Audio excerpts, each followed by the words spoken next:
Voilà, allez, bonsoir à tous. Donc, après les 7 premières conférences, on entame maintenant un paquet de 12 conférences qui vont avoir un unique thème général, c'est la formation de l'hégémonie bourgeoise. On va prendre les choses à différents points de vue. Aujourd'hui, dans 15 jours, c'est l'hégémonie bourgeoise prise sur 3 siècles et en Europe. Donc c'est un point de vue très général, c'est pour commencer. En janvier, il y aura 2 autres conférences qui vont resserrer la focale énormément, puisqu'on va prendre la formation de l'hégémonie bourgeoise sur 20 ans, c'est complètement différent, sur 20 ans, 1770-1790, et en France. Donc on va regarder comment la bourgeoisie, 20 ans avant sa prise de pouvoir, elle ne le sait pas encore, hein, elle ne le sait pas encore, mais comment son hégémonie culturelle est déjà installée, et bien installée. Donc ça, c'est les 2 suivantes. Il y en aura 2. Sur ce thème-là, il y en aura 2. Après, on va regarder les choses après la Révolution. Les 4 dont je viens de parler, c'est avant.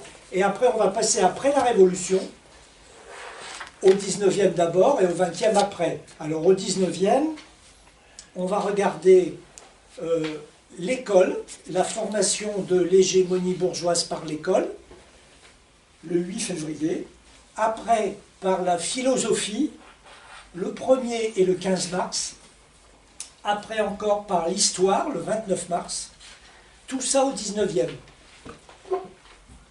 Et au 20e, on va regarder la formation de l'hégémonie bourgeoise en économie, 3 mai, et dans l'entreprise, 10 et 17 mai. Voilà. Et il y en aura encore quelques autres, mais pour aujourd'hui, cela suffit. Hein. On en parlera une autre fois. Alors, aujourd'hui donc, la formation de l'hégémonie bourgeoise en Europe sur 3 siècles, mi-15e, mi-18e. J'insiste avec des grands gestes, c'est pour dire que ce n'est pas une conférence au cours de laquelle on va rentrer dans des grands détails, évidemment. Hein.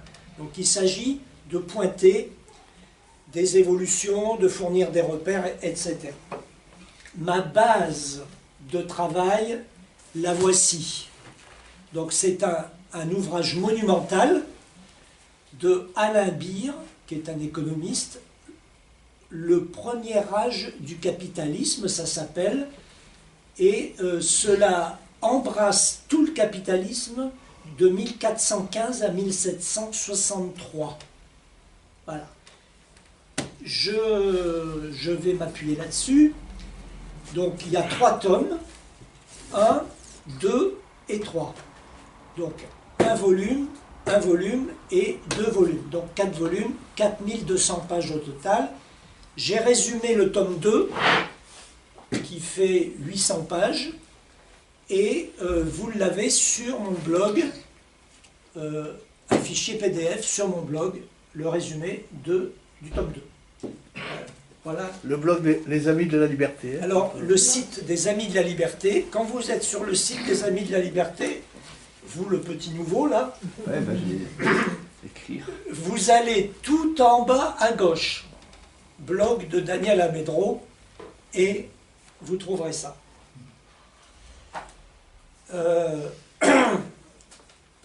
Voilà. Alors, la structure d'ensemble de l'ouvrage, elle est la suivante. Dans le tome 1, Beer décrit dans quelles conditions le capitalisme a créé les bases de son développement. Et quelles sont ces bases?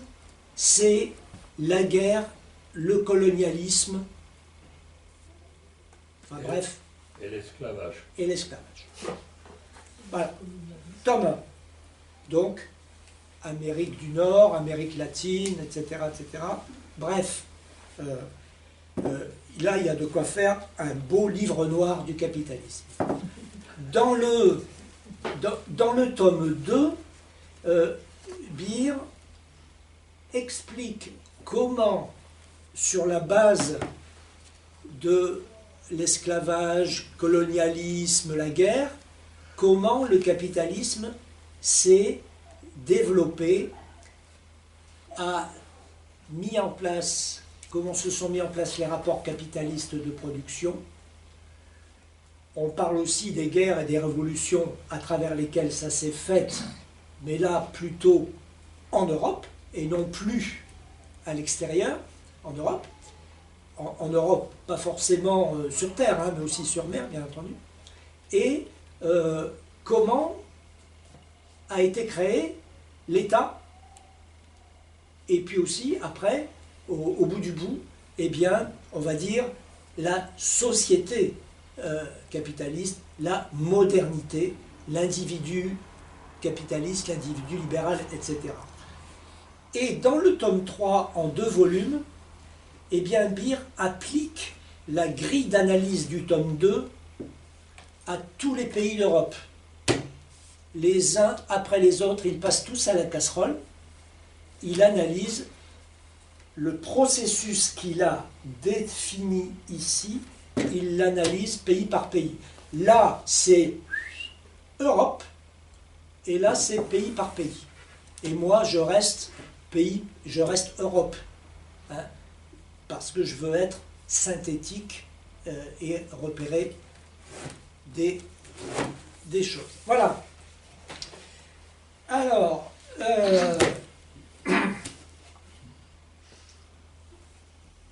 deux conférences. La première, aujourd'hui, c'est pour d'abord parler de l'approfondissement des rapports capitalistes de production, et la deuxième, et puis aussi parler des guerres et des révolutions qui accompagnent cette affaire-là.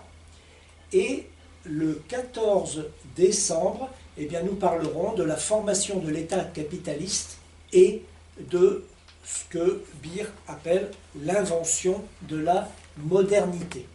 Et quand on aura fait tout ça, eh bien, on aura survolé le tome 2. Quel est le 7 décembre? Il y a quelque chose? Rien du tout.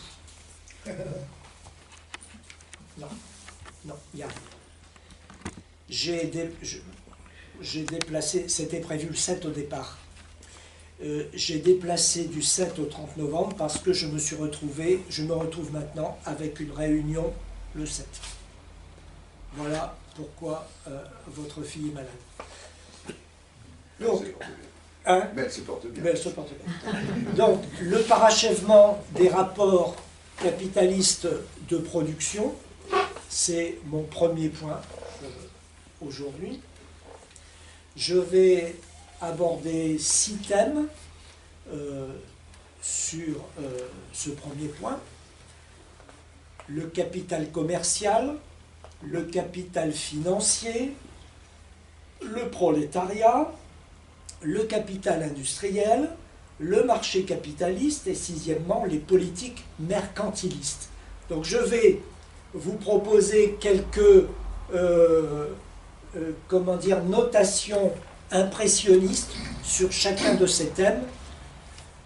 Si le sujet vous intéresse, la première chose que vous pouvez faire, c'est de consulter l'abrégé, hein, qui est beaucoup plus précis. Le rapport entre le nombre de signes entre les deux conférences d'aujourd'hui et du 14 et l'abrégé, c'est le rapport de 1 à 3. Là, il y a 30 000 mots, et dans les deux conférences d'aujourd'hui et du 14, il y a 10 000 mots. Donc, ça vous donne une idée du degré de précision que vous pouvez trouver. C'est 3 fois plus. Alors, les rapports capitalistes de production. Commençons par définir, pas définir, mais préciser par où ça passe. ce que cela suppose. Quelles conditions? Il y a 4 aspects.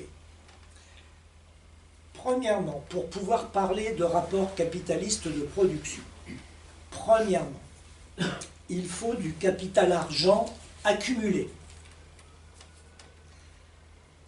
Ce qui n'est possible que si, au préalable, du capital marchand, alors soit commercial, ce sera un point, soit financier, ce sera un autre point, s'est accumulé lui-même. Capital marchand s'est accumulé. A été thésaurisé et est prêt à être investi comme capital argent. Deuxièmement, il faut, je répète, première condition, il faut que du capital argent ait été accumulé, ce qui suppose, parce que d'où il vient, d'où il venait, ça suppose du capital marchand. Alors, marchand, ça peut être commercial ou financier, qui a été du capital marchand accumulé et thésaurisé, et qui est prêt à être investi en tant que capital argent. Deuxièmement, il faut que les moyens de production et les forces de travail soient transformés en marchandises.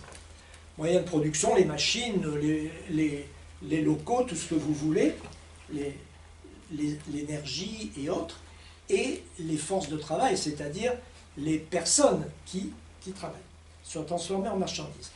Troisièmement, il faut que le process de production revête des caractéristiques spécifiquement capitalistes. Ça veut dire quoi? Ça veut dire que ce process, il doit être productif. Capitaliste, productif, efficace, efficient. Et il doit être, diable, profitable, évidemment. Si ce n'est pas profitable, on n'est pas dans une logique capitaliste. Donc générer un profit. Et quatrièmement, il faut un marché régulier, étendu et en expansion pour absorber les marchandises produites qui ne cessent de sortir des ateliers ou des usines. Voilà. 4 conditions. Et en plus de tout ça, il faut que l'État, qui est en cours de construction, apporte son appui sans faille à tout cela, à chacun de ces aspects et à bien d'autres d'ailleurs. Bien. L'État, la contribution de l'État. Voilà, donc c'est tous ces points que je vais brièvement évoquer. Je répète une dernière fois, je ne le ferai plus, que pour plus de détails, vous avez l'abrégé. Bien, premier point, le capital commercial.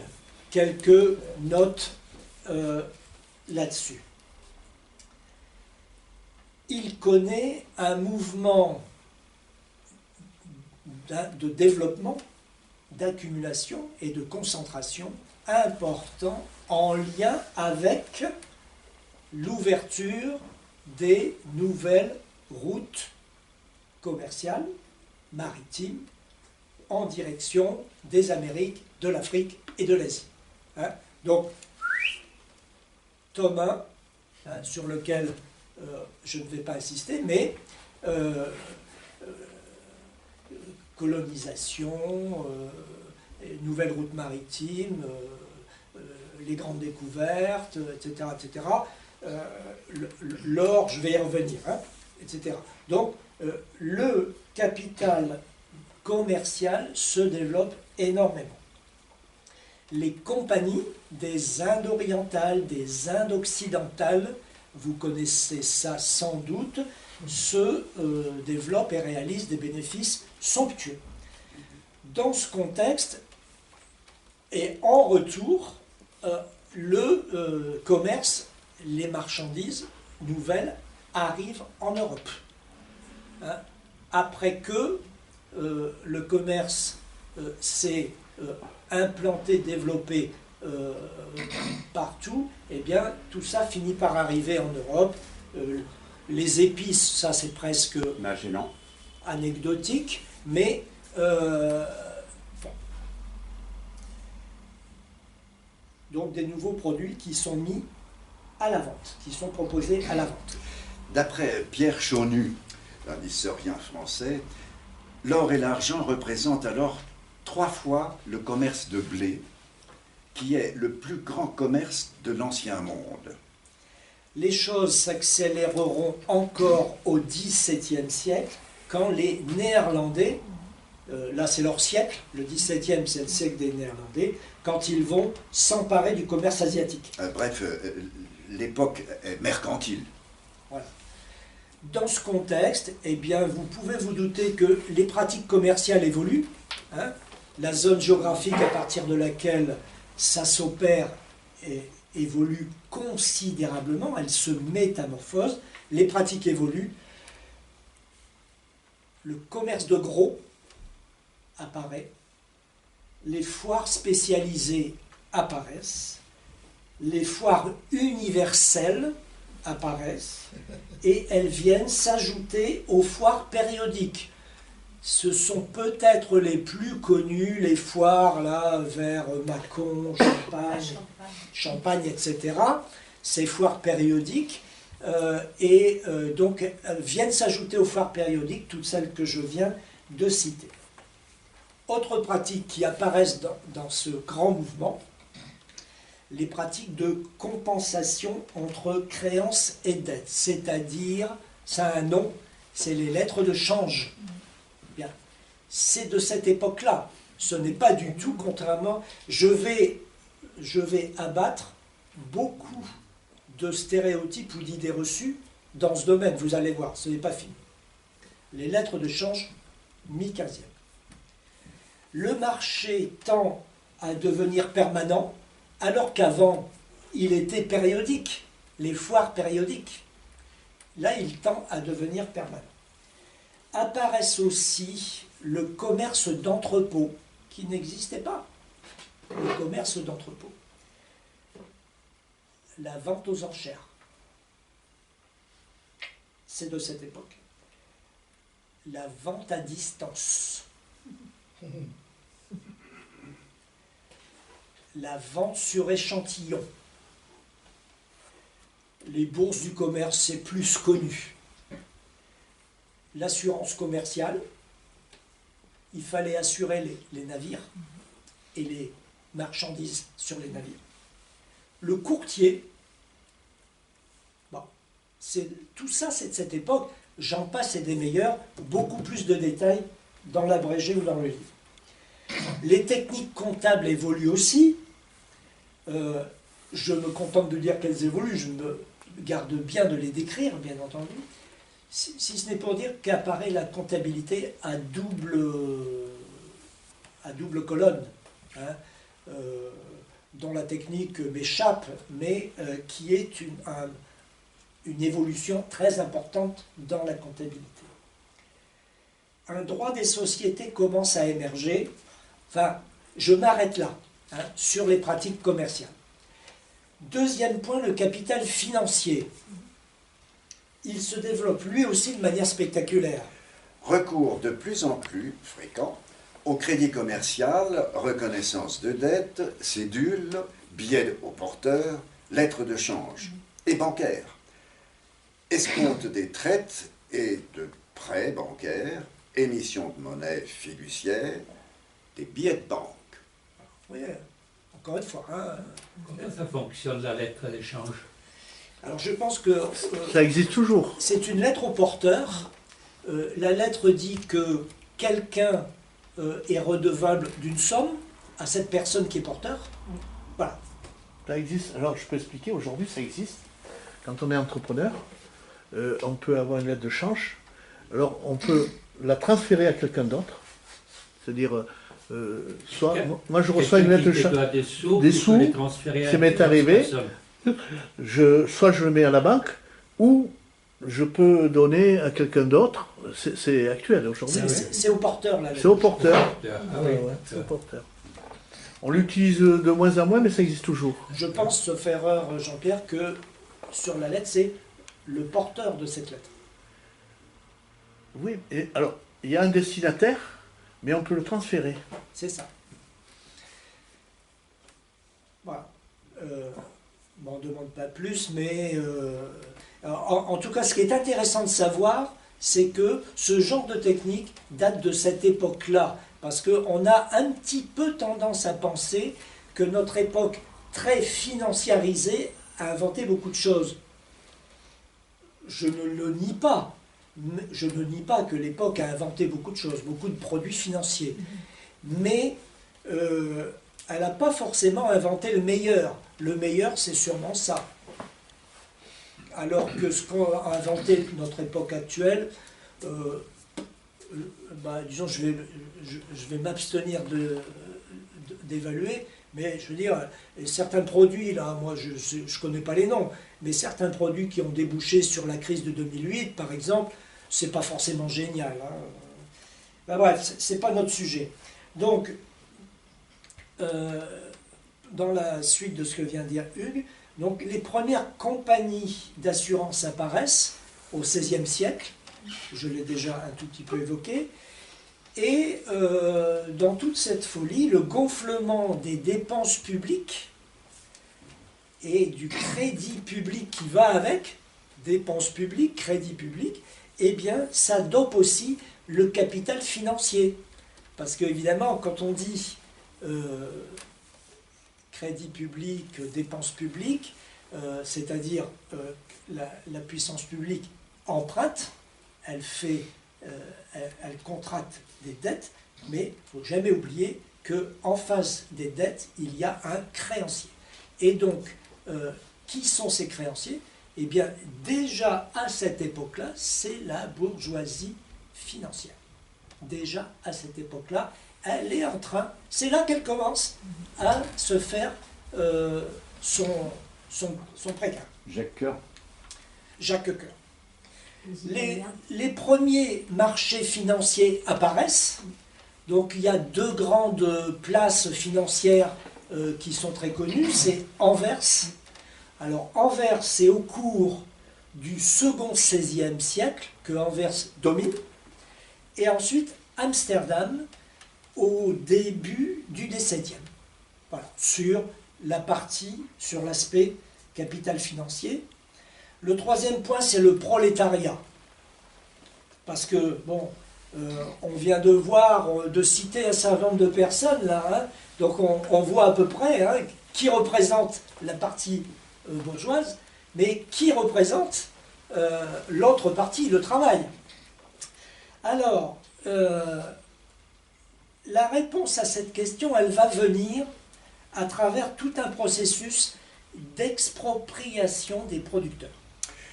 Il faut entendre par là, au sens strict, la séparation des producteurs de fait ou de droit des moyens de production qu'ils mettent en œuvre et des moyens de consommation, de subsistance qui assurent leur entretien et leur reproduction. Voilà. Donc, ça va se faire comment? Là, il va y avoir une dissolution des rapports féodaux de production. Cette dissolution, elle va se faire par le bas et par le haut. Alors, par le bas, c'est les paysans qui vont se mettre à livrer sur le marché une part croissante de leurs produits, alors qu'avant, ça restait en autoconsommation. Et il y a beaucoup d'autoconsommation qui demeure, hein, bien sûr. Elle reste même majoritaire et très longtemps, même encore au 19e, c'est pour vous dire. Mais à partir du 16e, les paysans ils commencent à mettre sur le marché quelque chose, une partie de leur production. Et les rapports féodaux de production vont se dissoudre aussi par le haut. Alors, comment? Eh bien, c'est le fait que les nobles appauvris par l'évolution économique, les nobles appauvris, ils réduisent leur domesticité. Et en réduisant leur domesticité, mais ils ne font pas que ça, certains vont se reconvertir propriétaires fonciers, vont louer leurs terres, etc. Voire même, certains vont se reconvertir capitalistes, en bravant l'interdiction de déroger. Les nobles n'ont pas le droit, etc. Certains vont braver. Ils seront peu nombreux, à vrai dire. Hein. Peut-être qu'ils s'en mordront les doigts plus tard, au fil des temps.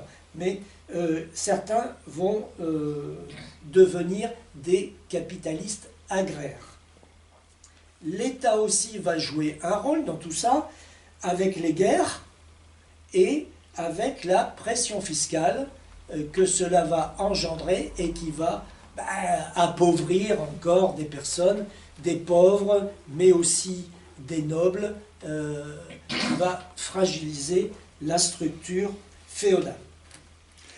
En conséquence de tout ce qui précède, indique Alain Bire, l'existence d'une masse de miséreux est arrivée, avérée même, à la campagne comme à la ville, pendant toute la période qui nous intéresse ici.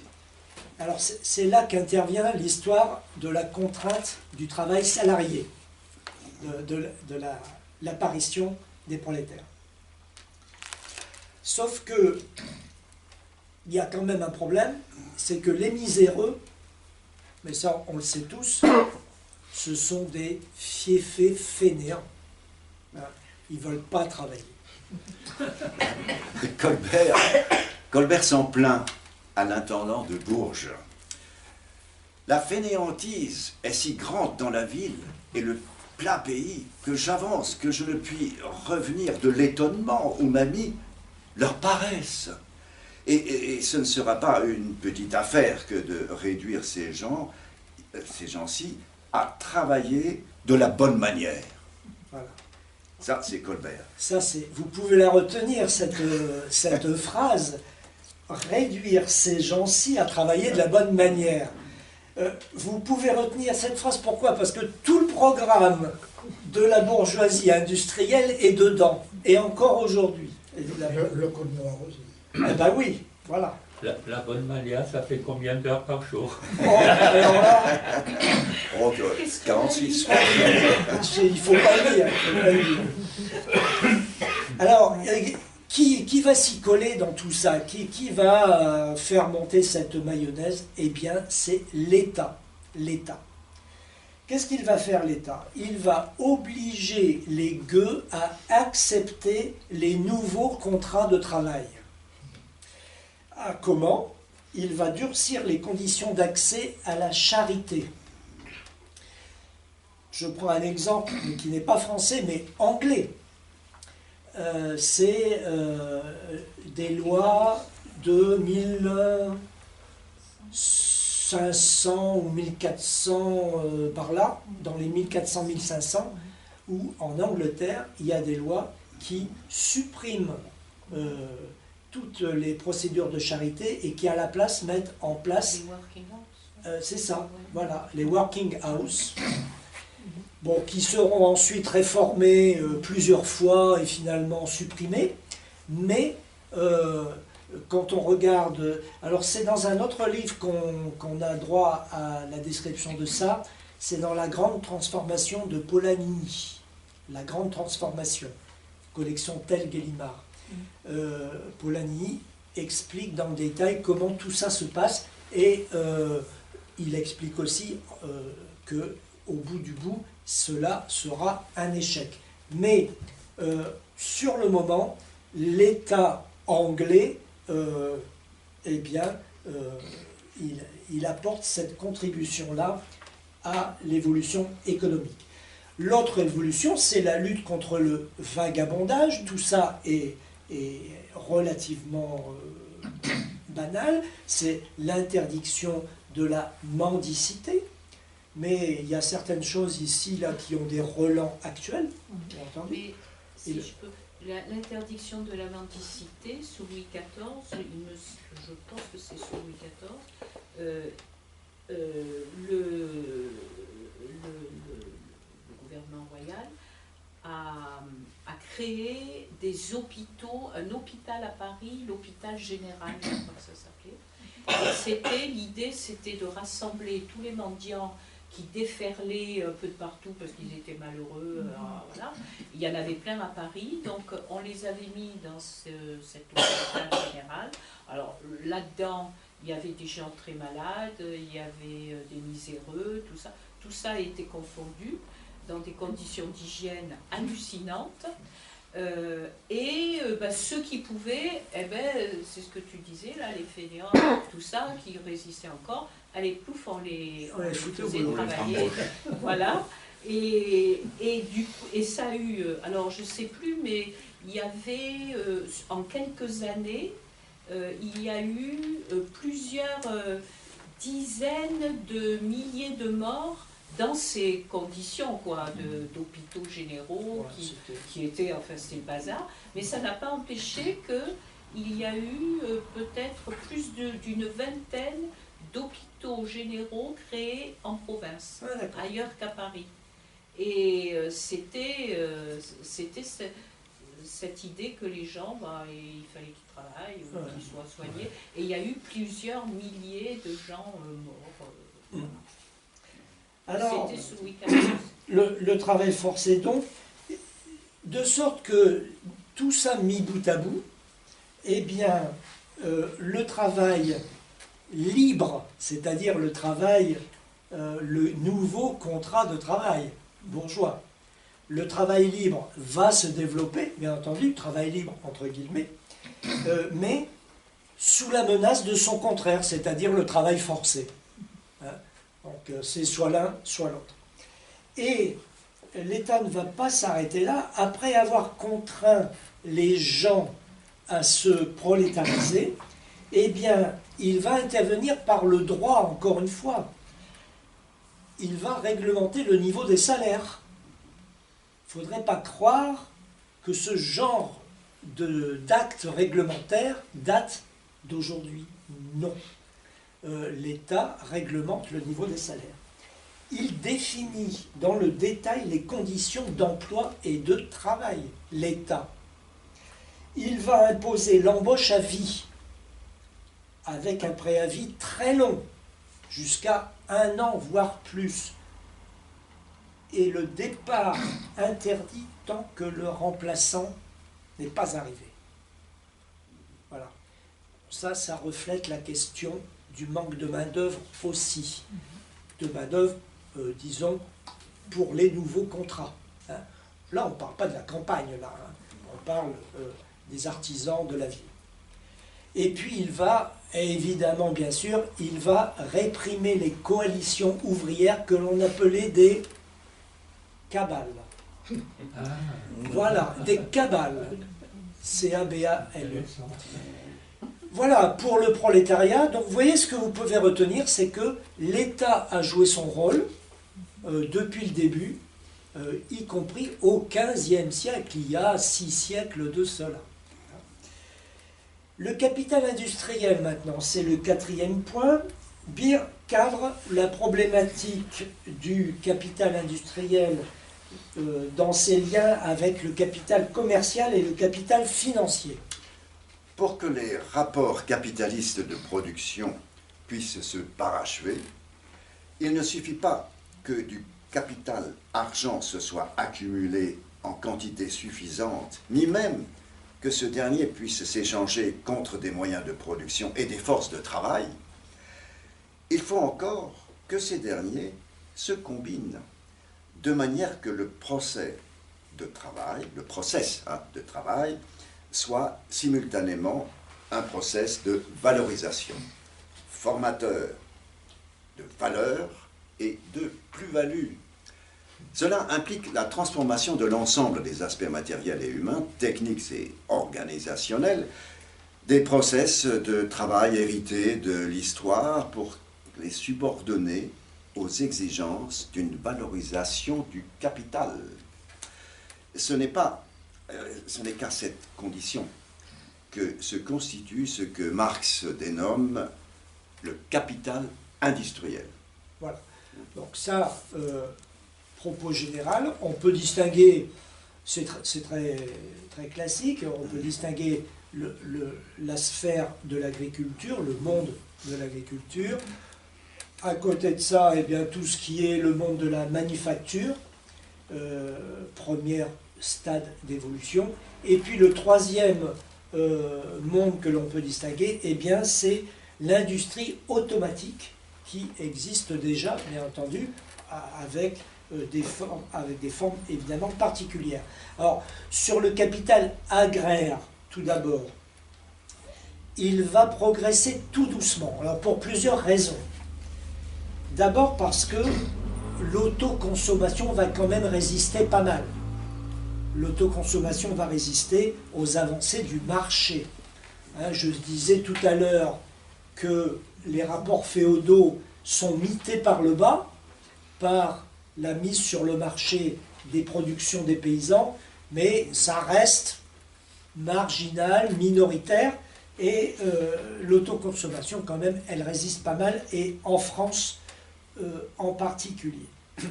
Ensuite, les formes pré-capitalistes de propriété foncière, c'est pareil, elles vont résister aussi. Les formes féodales de propriété foncière, elles vont résister. Et enfin, les techniques et les pratiques agricoles vont rester largement traditionnelles. Ce faible développement va peser d'ailleurs sur la démographie. Attention, à l'époque, il y a 90% de paysans en France. Okay. Au moment de la Révolution, en France, il y a 90% de paysans. Hein. Donc, si les conditions socio-économiques et démographiques sont resserrées, évidemment, ça a une incidence sur la démographie générale, évidemment. Et du même coup sur le développement des villes. Pourquoi? Parce que c'est la campagne qui fait vivre la ville, évidemment. C'est pas autrement. Et donc, au bout du bout, eh bien, ça a une incidence sur la croissance du marché intérieur. Et c'est là où on retrouve une problématique capitaliste, marché intérieur. Les capitalistes, eux, c'est marché intérieur, marché intérieur, marché intérieur. Donc il faut que ça croisse. Et là, il y a un frein. Le capital industriel maintenant, après le capital agraire, le capital industriel, au contraire, il se développe de manière remarquable, sous la forme de la manufacture, avec les deux formes de la manufacture que vous connaissez peut-être, la manufacture éclatée d'abord et la manufacture réunie ensuite. Dans la première forme, les travailleurs ne sont pas encore réunis en un même espace-temps de production et conservent pour partie leur ancienne indépendance. Alors ça veut dire quoi? Ben, c'est un banquier, un marchand, qui avance à un groupe d'artisans, qui leur avance de l'argent, quelquefois aussi, pas toujours la matière de travail, éventuellement aussi les moyens de travail, et il se charge d'écouler la production. Ça toujours, il se charge d'écouler la production. Par exemple, acheter un métier à tisser, et après il achète le tissu fabriqué. Voilà, donc il leur procure éventuellement les métiers à tisser, éventuellement, ils les ont peut-être déjà si ce sont des artisans, ils les ont peut-être déjà, mais si on est dans le cadre d'une extension de marché, c'est lui qui va procurer la troisième machine. Bon, par exemple, et les deux autres, elles sont fournies par les artisans, c'est leur propriété, et il fournit la troisième. Il fournit le tissu, éventuellement, c'est pas obligé. Hein. La contribution du marchand peut se limiter à de l'argent. Il file de l'argent et les artisans se débrouillent avec. C'est le cas le plus fréquent, puisque là on a affaire à des artisans, ils ont déjà leur atelier, ils sont équipés, ils ont leurs machines, ils ont leurs ouvriers, leurs compagnons, et ils n'ont pas besoin de quoi ils ont besoin? Ils ont besoin d'argent pour se développer. Les tisserands, quoi. Voilà. Donc, des tisserands, le cas du tisserand est très bon, hein, parce que le tissage est une activité dominante à l'époque. Donc, le marchand leur file du capital argent et ils se débrouillent avec ça. Mais quelquefois, c'est ce que je dis, quelquefois, ça va un petit peu plus loin, le marchand, pour des raisons XY, eh bien, il s'occupe lui aussi de la machine à tisser, du tissu, etc. Voilà. Mais en tout cas, ça, ce sont des options. Dans tous les cas, c'est le marchand qui s'occupe d'écouler la marchandise. Puisque là, il y a l'effet de masse. Hein, 3, 4, 5, 6 artisans, et on a un seul flux de vente. Donc, il y a un effet de masse intéressant. Dans cette phase-là, le marchand ne contrôle pas encore le process de production. C'est les artisans qui contrôlent, c'est pas le marchand. Mais il concentre entre ses mains les moyens monétaires, matériels et humains. Et donc là, vous avez... Et la marchandise. Donc là, vous avez une première avancée. Dans la manufacture réunie, maintenant, ou manufacture proprement dite, les producteurs, avant c'était des artisans, là maintenant les producteurs, ce sont des travailleurs salariés. C'est-à-dire que des artisans ont basculé dans la condition de salariés. C'est ça que ça veut dire. Et le process de travail, il est dirigé directement par le capital industriel, par le marchand, dirigé par le marchand. La mise de fonds est en général, bien sûr, plus importante. On est dans un local, hein, dans un vaste local, dans un vaste atelier, un parallélépipède qui peut faire 30, 40, 50 mètres. On a tous vu des images, hein, d'ateliers très très anciens. La mise de fonds est importante, mais les effets d'échelle, les économies d'échelle, c'est le top. Hein, parce que là, il y a un process de production qui est quand même bien différent. Cette deuxième phase correspond à un degré supérieur de concentration et de centralisation de la richesse sociale et des forces productives. Après ça, donc manufacture éclatée, manufacture réunie, ou proprement dite, après ça va venir le stade de la fabrique. Juste une petite question pour la période avant. Je m'imagine un meunier. Un meunier, il va recevoir donc les graines de la part de plusieurs paysans. Et lui, il est quoi là-dedans? Est-ce qu'il est considéré comme un artisan? Et comment ça se passe au niveau capital? Je veux dire, le moulin est à qui? Il est meunier, le moulin, la meunier, il est artisan. Il est artisan, oui. Je prends un cas type, typique. Le meunier, il est artisan. Il a déjà un certain statut. Il a son statut d'artisan et il est affilié à sa corporation des meuniers. D'accord. Affilié à la corporation. Sous l'Ancien Régime, c'est incontournable. Tu ne peux pas exercer le métier de meunier si tu n'es pas affilié à la corporation. Et oui, même chose, tisserand, tout pareil, tous les métiers. Cordelier. Ah oui. Tous les métiers. Chaque métier a sa corporation. C'est ça que les bourgeois, ils ont foutu en l'air. Hein. Ils n'en voulaient plus de ça. C'était en même temps un frein à la création, à l'inventivité. Ah oui. Et c'est pour ça que... Oui, mais dans le cas du meunier, il a quoi à faire. Bien sûr, mais il pour faut moudre la graine, d'autres travaux... Bon, il faut voir. C'est d'ailleurs pour ça que, au moment de la Révolution, les révolutionnaires ont aboli les corporations et donc les syndicats. Voilà. Parce que après ça pouvait un certain venir, pouvoir, ça et donc voilà, après On rentrait par cooption. Hein. On rentrait par cooptation. Ah oui. À la tête d'une corporation, il y avait une jurande. Voilà, puis il y avait le côté religieux, la Rituel. procession dans les églises, dans Rituel. les... Voilà, Il y avait une jurande, donc un petit groupe d'artisans qui réglementaient, qui régissaient, qui dirigeaient la vie de la corporation dans un pays. Donc les moulins appartenaient à la corporation. Non, Non. à l'artisan. Ah, Alors le moulin, je ne sais pas trop si l'exemple est...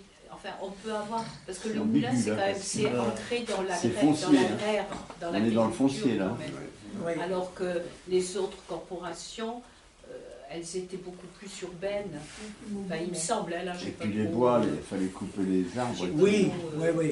creusé, mais C'est- il me ils semble étaient que qu'artisans. ça pouvait être ça. Ouais. Tu vois, tout ce qui est meunier, transformation de la matière première agricole, c'est quand même très ancré dans le domaine. Mais ça n'empêchait pas le meunier d'être artisan. Ah oui, mais D'accord. d'ailleurs c'était une personnalité. Il n'était pas forcément, il était sûrement, il pouvait être lié à la commune. Si c'était la commune, Oui, alors là, ça dépend, Faut voir. parce que il pouvait être Le aussi Seigneur, il a lié pendant des siècles. aux nobles, au seigneur, aux seigneurs.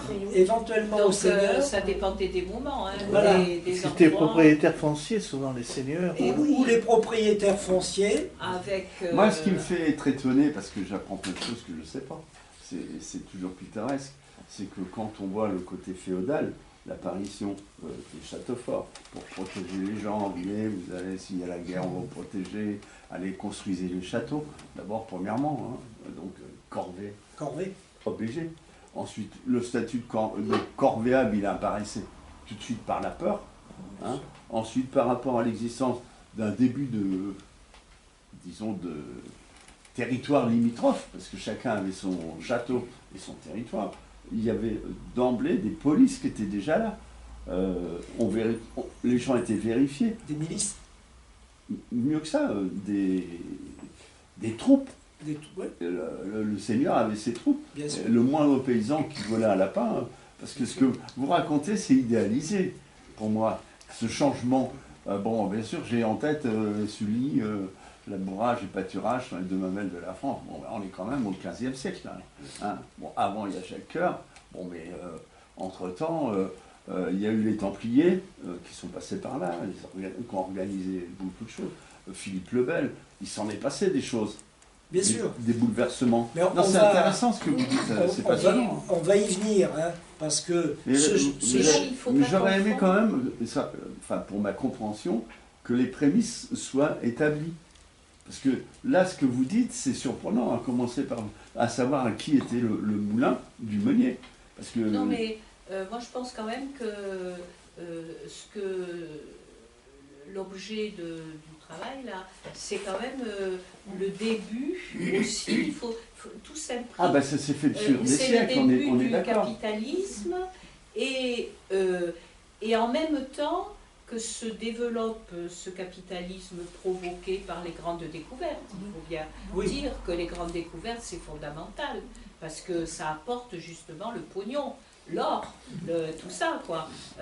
Ça a été multiplié Ouais, mais à par commencer 10. par Colbert. Ça a été multiplié par 10. La masse de l'or surtout, en Europe, c'est fabuleux. Donc ça, c'est 15e siècle, 1492, Ouais, Colomb, ça. et puis hop, on y va. Et donc là, à partir de ce moment-là, tout se mêle. Il y a tout ce début de capitalisme qui se fait, mais en même temps, Il y a des forces. il y a d'autres forces. Oui. En même temps que ce capitalisme se fait, il y a une forme de diminution de la féodalité. Oui, ça va Et doucement. dans le même temps, mais tout est dialectique, comme on pourrait dire, dans le même temps, il y a aussi le pouvoir royal qui se forme. Parce que ce pouvoir royal, vous parliez de Philippe le Bel, c'est un peu un départ, ça. Et paf, je crois que c'est lui, je ne me souviens plus parce que j'ai la tête Philippe vieille, Augustin. mais je crois que c'est lui qui crée un impôt spécial pour l'État. Parce que voilà. Hein. Et donc, il y a ça, il y a les parlements, enfin, il y a le pouvoir royal qui s'organise au détriment des seigneurs. Et ça se fait à partir des grandes découvertes, vraiment que ça s'accélère. Donc il y a tout qui intervient et le pouvoir central, l'augmentation du pouvoir de la royauté se fait à ce moment-là aussi. C'est pas rien que, par exemple, à Louis XIV ou même avant, on fasse, au moment des grandes découvertes, justement, juste après, paf, on n'arrivait pas à développer les colonies parce qu'on manquait de main-d'œuvre. Les gens qui étaient là-bas, ils étaient trop malades, on les avait décimés. La traite des Noirs, c'était pas encore au point. Donc on se dit, qu'est-ce qu'il faut ? Il faut faire, comment dire, envoyer tout plein de mendiants, tout ça, de gens, même de fils d'artisans qui ne travaillent pas, tout ça, hop, on les envoie dans les colonies pour travailler comme esclaves, ou on verra, voilà. Et il y a à Paris des rafles.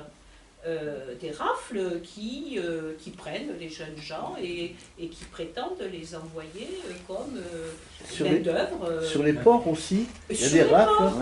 et on les met direct dans Et le bateau. les parents, ouais. ils étaient affolés, quoi. Et en plein Paris, c'est comme ça, quoi. Mais il y a Ça, une... c'était les années après l'installation de la Alors, colonisation. Il y avait une contradiction parce qu'à un moment donné, il y a le développement de cette accumulation de recherche de profit. Et c'est à ce moment-là qu'il y avait le servage, mais le seigneur, il préférait, parce qu'à la différence des autres pays, de l'Allemagne et de l'Angleterre, la France, c'était plutôt un système usurier, il ne fallait pas travailler. Les seigneurs, Les nobles, oui. les nobles bon. Mais il y avait cette contradiction, donc on s'est aperçu que le servage, le problème, il fallait loger et nourrir les serfs, et c'est pour cela qu'il y a eu la salarisation, c'est-à-dire ils sont autonomes, ils n'ont pas de travail, ben, ils ne mangent pas, hein, ils se démerdent à se loger, je prends des raccourcis, hein, mais cette évolution, elle a eu cette contradiction, c'est-à-dire qu'il y a plein d'éléments, de facteurs qui ont joué... Au moment où se créent justement les conditions de ce capitalisme avec les grandes découvertes et les dizaines, centaines d'années un peu plus tard, il ne faut pas croire que la féodalité telle qu'on aime bien quand on est gamin et qu'on nous raconte le seigneur, le serf, le machin, le truc, ça a disparu, enfin ça n'a pas disparu, mais ça s'est considérablement effiloché avec, je parle de la France parce que je connais mieux, mais avec l'augmentation en fait, de pouvoir du pouvoir royal à partir de Hugues Capet, quoi. Et au fur et à mesure... Avec tout le respect que je vous dois, oui. vous avez l'air très cultivé, érudit. Prof d'histoire. Voilà. Ça, c'est tout de suite, je l'ai reçu en pleine figure. Mais il y a quand même... Non, moi je suis primaire avant tout. Non, mais c'est pas grave que quelqu'un... Je veux dire par là que le lien permanent qui a existé pour tous les individus dans différents siècles, c'est la famille. La femme, elle trouve un homme, il y a des enfants qui arrivent, les enfants ils resteront avec le père, ils partiront pas, après on sélectionne celle qui peut arriver. L'institution dominante, pour moi, primaire, c'est la famille. Bon, peu à peu, personne ne pouvait prendre sa liberté, dire bon, moi je m'en vais. Non, mais il ne faut pas trop si généraliser. Non, mais vous êtes en train de casser la cabane. Pas du tout. Vous êtes en train d'anticiper sur des aspects qu'on évoquera dans 15 jours. Oui, viendront ceux-là, on est d'accord. Notamment sur la famille. Et puis, d'autre part, une réflexion générale, c'est que la grande caractéristique la plus globale de cette période sur laquelle nous réfléchissons, c'est d'être, ça a déjà été dit une première fois, d'être une période de transition. Alors, vous avez des forces historiques qui sont en train de prendre en pleine figure des nouvelles pratiques économiques, des nouveaux acteurs, des nouvelles marchandises, des nouveaux circuits commerciaux. Qui est-ce qui prend en pleine figure? C'est la féodalité, très grossièrement, hein, et qui voit arriver des gens là, qui se dénomment des marchands, des financiers, etc., etc. C'est quoi ce truc? Enfin, etc. Et autre évolution, c'est que dans les mêmes années, est en train de se reconstruire l'État. Ça aussi, on va y venir, mais dans 15 jours. Dans les mêmes années, l'État est en train de... Alors, avant l'État et en même temps, il y a la monarchie. Parce que la féodalité, elle est en train d'être déstabilisée par les évolutions.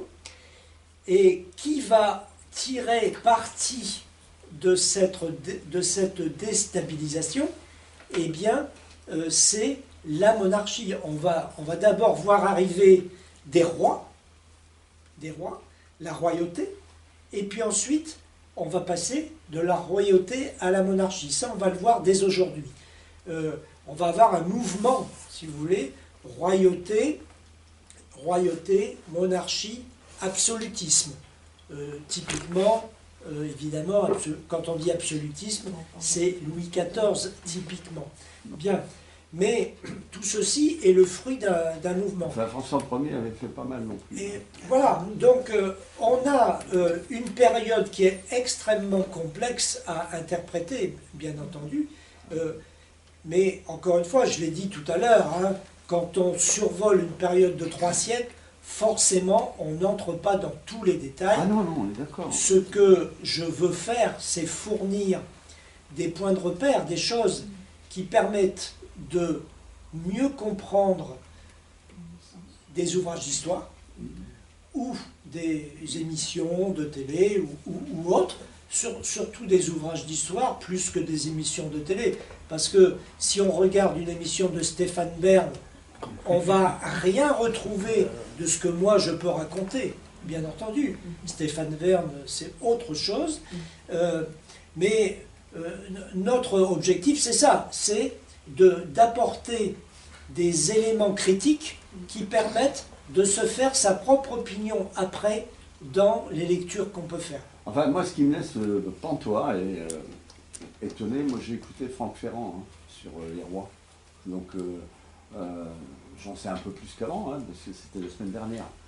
Bon, quand vous avez Éléonore d'Aquitaine, elle donnerait des sons à toutes les femmes modernes, déjà. Donc ce qui est impensable, si vous voulez, c'est qu'il y avait quand même des femmes qui arrivaient avec leur personnalité à faire tout le contraire de ce que faisaient les autres. Premièrement, ça c'est assez sidérant, si on peut employer le mot. Vous parlez des marchands, etc. Les nobles et tout, ils portaient des tentures qui étaient amenées par les marchands. Les femmes avec leur hénin, elles voulaient être belles. Donc ça s'est fait en même temps, tout cela. Bien sûr. Allez, je reprends le cours de mon histoire. Donc,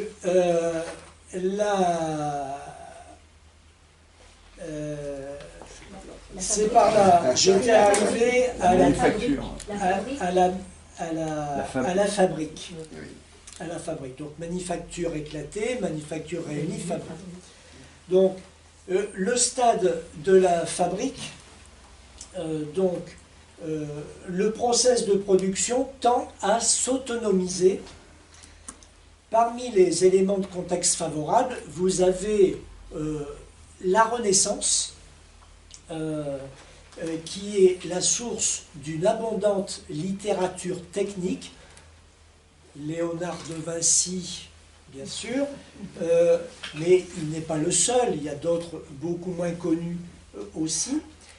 Plus tard, il y aura l'encyclopédie de Diderot et d'Alembert. Bon, c'est pas là, c'est pas dans cette période-là. Mais disons que petit à petit, il va y avoir comme ça un flux progressif de littérature technique qui va permettre aux ingénieurs, c'est une figure qui apparaît au XVe, XVIe siècle, qui va permettre aux ingénieurs de travailler différemment dans d'autres conditions. Et aussi une autre figure qui apparaît, l'architecte. L'architecte. Les moyens de travail évoluent. Alors il faut citer là le moulin à eau, le moulin à vent, tout ça qui sont mis au service de l'industrie, pas seulement pour faire du pain et autres, hein, mais moulin à eau, moulin à vent pour l'industrie. La manivelle, eh oui, la manivelle, il fut un temps, elle n'existait pas, elle est apparue au XVe, XVIe siècle. La bielle des machines à vapeur, la bielle, qui permet de transformer un mouvement circulaire en mouvement linéaire. Le volant d'inertie qui permet de régulariser, d'amortir les à-coups d'un mouvement. La courroie de transmission, le rouet à pédale, la meule à aiguiser à pédale. Alors, pourquoi je prends le temps de citer tout ça? C'est parce que, à mes yeux, ce sont des objets, des outils, des moyens de travail qui sont, pour moi, représentatifs, expressifs d'un certain état des forces productives, des moyens de production. Et donc je crois que c'est utile de savoir que ce genre de moyens de production est né à ce moment-là. Alors, il y a donc des développements, ce genre de développement. Il y a aussi des limites, bien entendu. Il faut indiquer le fait que la technique manque de base scientifique encore, très nettement. La physique, la chimie, etc. sont encore dans les limbes, et donc c'est pas du tout, formidable, hein, bien entendu. La matière de travail ultra dominante, c'est le bois. Le bois. Hein. Combien de forêts ont été abattues, de lieux s'appellent les essarts, c'est-à-dire les essarts, c'est là où on a abattu la forêt. Et le bois tellement utilisé que, à un moment donné, au cours de cette période, une pénurie de bois va se faire jour. Il faut le savoir aussi. Globalement, les forces motrices, à cette époque-là, encore une fois, pris à 15 000 mètres d'altitude, c'est l'homme, c'est les animaux, les moulins et le feu. L'homme, les animaux, les moulins et le feu.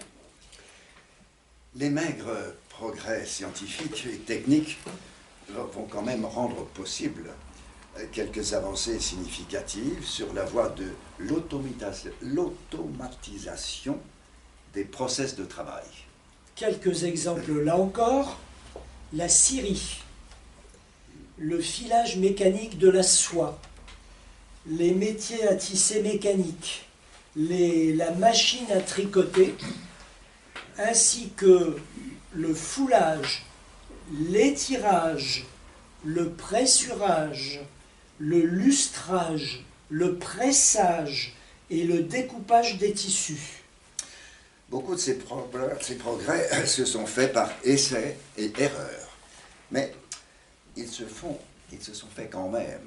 Et quand les bases scientifiques seront acquises au fil du temps, eh bien, ces progrès seront amplifiés, démultipliés, évidemment. Au total, entre points d'appui et limites que j'ai évoqués successivement, nombre d'activités vont quand même rester au cours de la période à cheval entre la manufacture et la fabrique.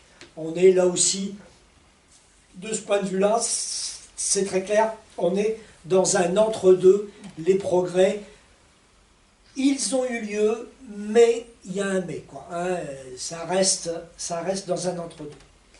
Le cinquième point que je veux évoquer, c'est le marché capitaliste, le fameux marché capitaliste. Le capitalisme, bien sûr, vous le savez, suppose pour fonctionner un marché adéquat. Ça veut dire quoi un marché adéquat? Ça veut dire un marché large et extensible pour absorber une production en expansion, puisque c'est aussi un autre caractère du capitalisme d'être toujours en extension. Et c'est aussi autre chose, c'est aussi un marché régulier et réactif pour répondre aux exigences de circulation du capital qui veut s'investir, s'amortir, s'arrondir, hein, s'investir, s'amortir, s'arrondir entre guillemets en permanence. S'investir, s'amortir, s'arrondir et toujours. C'est pas un cercle fermé, c'est plutôt un cercle comme ça, hein, une ellipse. Sur le premier aspect, marché large et extensible, il faut citer en tout premier lieu, bien entendu, l'expansion commerciale et coloniale. Ah oui, marché large et extensible. Mais aussi ses retombées en Europe, par exemple sur la construction navale. C'est hallucinant. La filière de la construction navale à cette époque, c'est quelque chose d'époustouflant. Et en fin de compte, à travers, au-delà de la construction navale, et en fin de compte, sur l'ensemble de l'économie.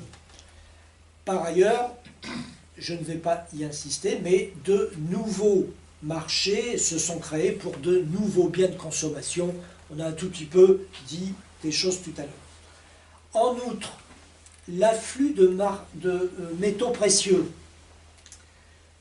donc le gonflement de la masse monétaire, va accroître globalement les échanges marchands et en plus de ça, l'élargissement des marchés a favorisé l'approfondissement de la division du travail.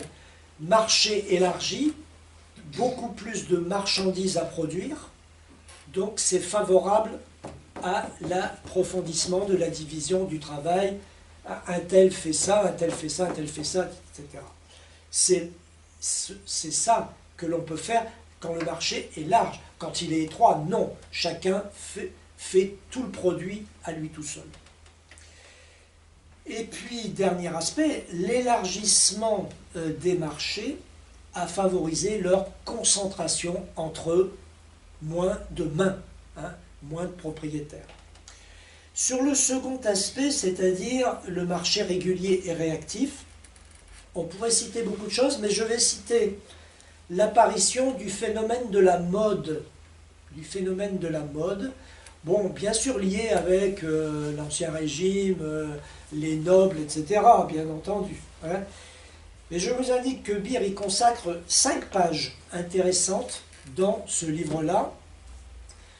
Elles sont intéressantes, elles sont originales, on va dire. Hein. Oui.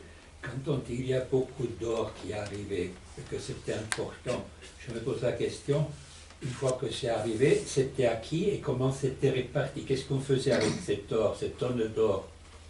Il était introduit dans le circuit économique, donc il devenait immédiatement, il était transformé dans monnaie d'échange, dans la monnaie locale. Tu vois, ça restait pas de l'or. Ça pouvait devenir de la monnaie, et ça pouvait aussi être thésaurisé par des personnes. Hein, immédiatement, de toute façon, l'or a été un motif de thésaurisation, immédiatement. Et quand il est arrivé, alors là, par contre, j'ai pas les chiffres de thésaurisation de l'or, mais ça a été immédiat, ça, le phénomène de la thésaurisation. Mais il ne faut pas oublier le fait de transformer l'or en monnaie. Hein? Le rôle des États, peut-être aussi. Alors, les États ont leur rôle là-dedans. Ce sont les États qui sont à la manœuvre pour la colonisation. c'est eux qui récupèrent l'or. C'est eux qui récupèrent l'or. Et donc, c'est la reine d'Espagne qui commandite Christophe Colomb, etc., etc. Ce sont les grands de ce monde qui organisent. Il fallait armer les bateaux. Hein. Il fallait armer les bateaux, il fallait des sommes énormes. C'était un pari, un risque, évidemment. Bon, là, il a été gagné. Hein. C'est un pari qui a été gagné par l'Espagne, le Portugal, en l'occurrence, puisque c'est eux qui ont fait tout ça, l'Espagne et le Portugal, et Paris réussi, et c'est par eux qu'est arrivé l'or en Europe. Et d'ailleurs, tu parlais des marchés, là tu me fais penser, l'Espagne et le Portugal, eux, ils ont tout de suite compris, c'était les premiers qui, finalement, découvraient, entre guillemets, des nouveaux mondes pour nous, quoi. Bon, les premiers, ils se sont concertés pour faire un traité 2 ans après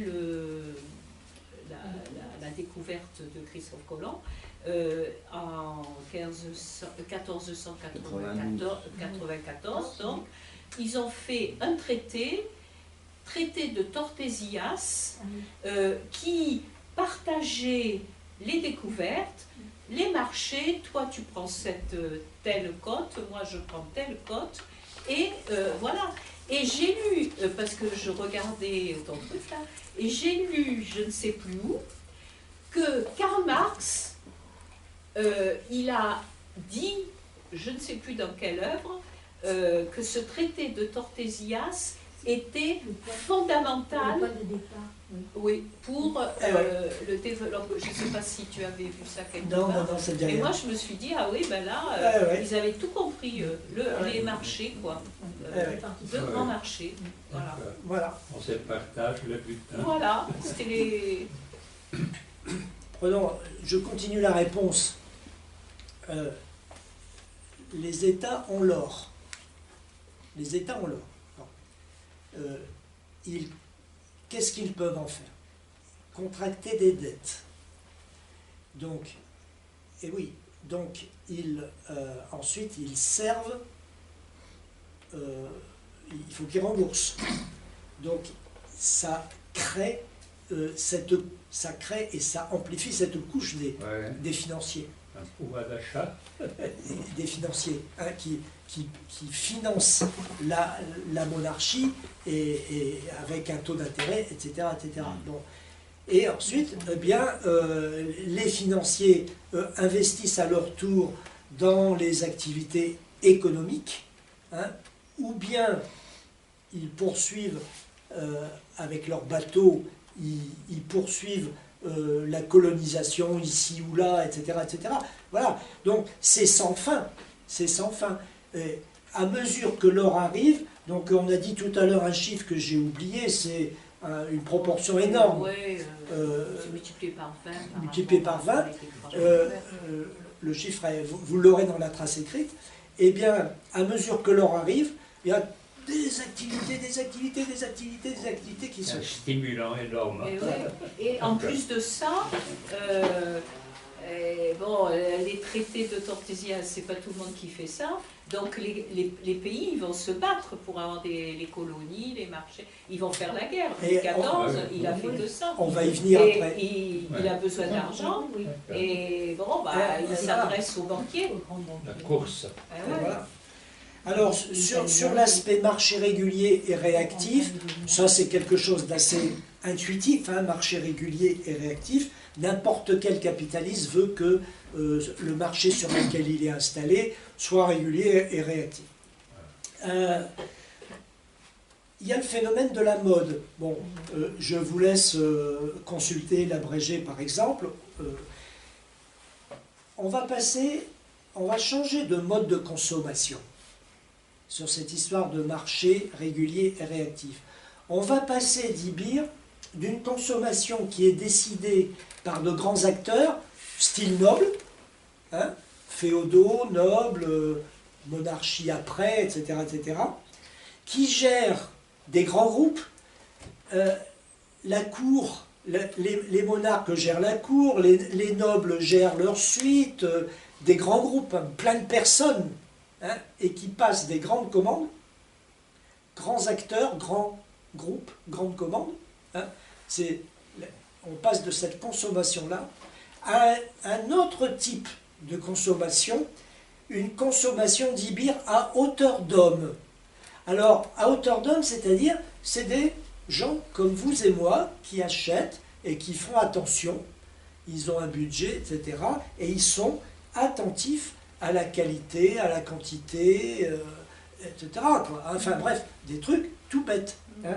Donc on passe d'un premier type de consommation à un deuxième type. Beer résume ainsi les choses.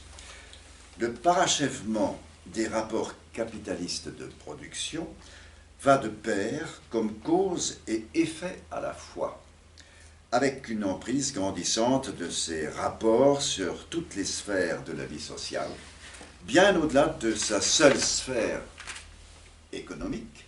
Il implique un devenir capitalisme du monde au sens d'une appropriation de toutes les pratiques sociales aux exigences de la reproduction du capital comme rapport de production.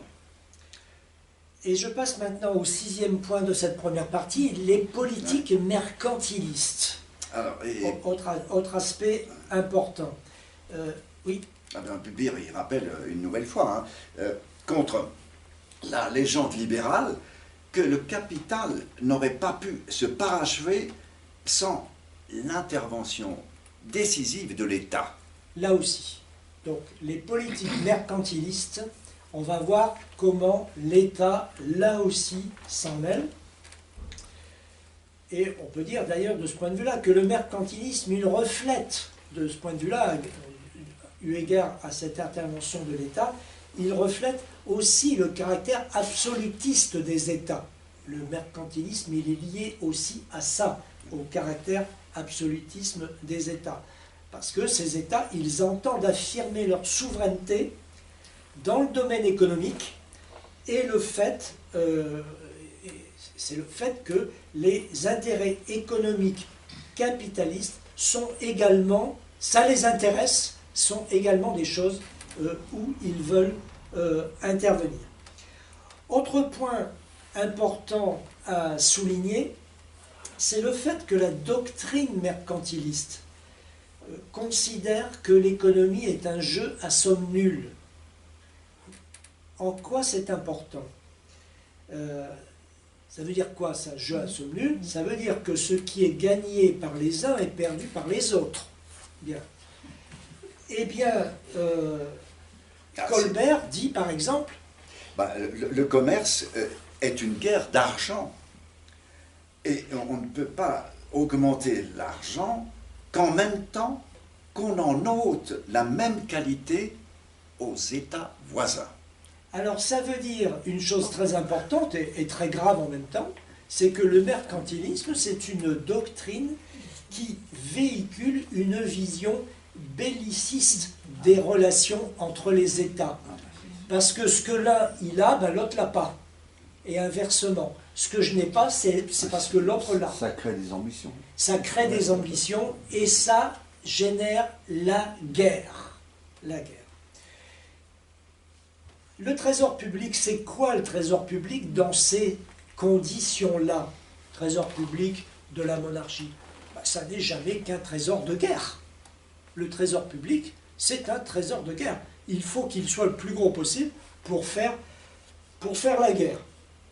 Autre idée, autre conséquence, la puissance du prince dépend de la richesse de ses sujets, puisque ces sujets alimentent le trésor public. Autrement dit, la puissance du prince et la prospérité bourgeoise s'inégale. S'inégale.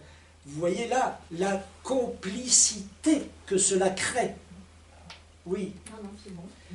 La complicité que cela crée entre l'autorité publique, là, les princes, royauté, monarchie, selon l'époque à laquelle on se situe, et les nouveaux acteurs économiques bourgeois qui arrivent. Hein. Ils vont tout de suite trouver face à eux une puissance publique bien tournée, hein, qui va avoir les yeux de Chimène pour eux. Et donc, ça va se traduire, au-delà de ces idées générales, ça va se traduire par des faits, des politiques concrètes. Je vais en prendre 3. Hein. D'abord, les États vont développer les capacités productives de la nation à leur niveau. Ils vont mettre en place une politique démographique. Ils vont favoriser la mise en culture de nouvelles terres. Ils vont favoriser les nouvelles manufactures. Ça, c'est connu. On l'apprend à l'école. Ils vont favoriser les fabriques à privilèges, c'est-à-dire des usines qui ont un privilège royal. Ils vont augmenter le temps de travail. Soyons sérieux, hein? Soyons sérieux. Tout le monde n'est pas retraité, hein? Ils vont augmenter le temps de travail. Ils vont participer, contribuer à la formation de la main-d'œuvre. Ils vont avoir une politique d'amélioration de la fertilité des sols et aussi une politique de protectionnisme, évidemment. Vous voyez tous les aspects, tous les aspects. Tout ça, c'est dès le 15e, 16e siècle. Deuxièmement, ils vont libérer le commerce intérieur de toutes ces entraves, sans aller jusqu'au bout. Hein. Dans l'Ancien Régime, il y a encore pas mal d'entraves qui demeurent. Mais quand même, sous l'Ancien Régime, il va s'en faire des choses. Par exemple, on va favoriser, l'État va favoriser la circulation de l'argent plutôt que de le thésauriser. Eh oui, capitalisme, hein, donc il faut que ça circule. Il va développer le crédit commercial et bancaire. Il va développer les monopoles royaux. Il va développer les marchés publics, développer les entreprises d'État, je viens de le dire, les entreprises à privilège. Multiplier les dérogations à ces foutus droits des corporations. Hein? Donc on va multiplier les dérogations. Améliorer les moyens de communication et de transport, etc. etc. Vous remarquerez que ce qu'on apprend à l'école, c'est surtout l'amélioration des moyens de communication et de transport. Ça mange pas de pain. Mais le reste, si un peu les entreprises à privilège, les fabriques, les manufactures royales. Et troisièmement, l'État va appuyer l'expansion commerciale et coloniale. C'est lui qui crée les grandes compagnies des Indes orientales, des Indes occidentales, qui sont des compagnies commerciales à privilège, qui sont aidées par la royauté ou la monarchie. Il met en place des aides et des subventions, et il participe aussi il aide la construction navale. L'action de l'État va se traduire aussi par encore d'autres choses. La création du corps des ponts et chaussées, 1617. 1617. La création de l'école des ingénieurs des ponts et chaussées qui existe encore, 1747. L'imposition de la monnaie royale dans les échanges, parce que fut un temps, les échanges se faisaient avec des monnaies diverses et variées. À un moment donné, la royauté impose sa monnaie. Eh oui, elle a l'or. Elle a l'or, elle frappe sa monnaie, elle impose sa monnaie. Et puis, un début d'unification juridique et d'unification douanière, un début, parce que c'est vraiment la Révolution qui va régler le problème. Alors, Alain Beer résume.